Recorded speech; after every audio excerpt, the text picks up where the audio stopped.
Hello friends, আজকে আমি তোমাদেরকে দেখাবো দই দিয়ে চিকেন কিভাবে রান্না করতে হয়। প্রথমে আমি একটা কড়াইয়ের মধ্যে তেল দিয়ে দিয়েছি গরম করতে।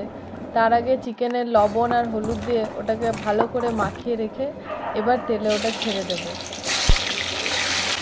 তেলে ছেড়ে দিয়ে একটা ঢাকনা দিয়ে ঢেকে দিয়েছি, যখন ওটা লাল হয়ে আসবে তখনই ওটা তুলে নেব। এবার দেখো মশলা আমি রেডি করে রেখেছি। তার আগে দইয়ের মধ্যে লঙ্কা গুঁড়ো হলুদ গুঁড়ো দিয়ে ভালো করে ওটা মেখে নিয়েছি। এবার চিকেন ভাজাটা তুলে রেখে দিলাম। সেই তেলের মধ্যে পেঁয়াজ কুচি দিয়ে দিয়েছি, লঙ্কা, তারপর ভাজা চিকেনগুলো দিয়ে দিলাম। এবার ভালো করে একটু কষে নেব। তারপর আদা বাটা, জিরে গুঁড়ো, হলুদ গুঁড়ো, লবণ দিয়ে আবার ভালো করে কষে নেব। এবার কিছুক্ষণ এটা রেখে দেবো।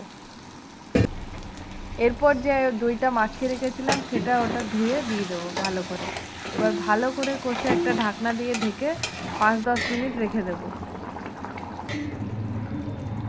এবার দেখো মাংসটা অনেকটা সিদ্ধ হয়ে গেছে। ঠিক এই সময় ধনেপাতা কুচি দিয়ে ওটাকে আরও কিছুক্ষণ দম দিয়ে এবার গরম গরম সার্ভ করতে পারো। বাই।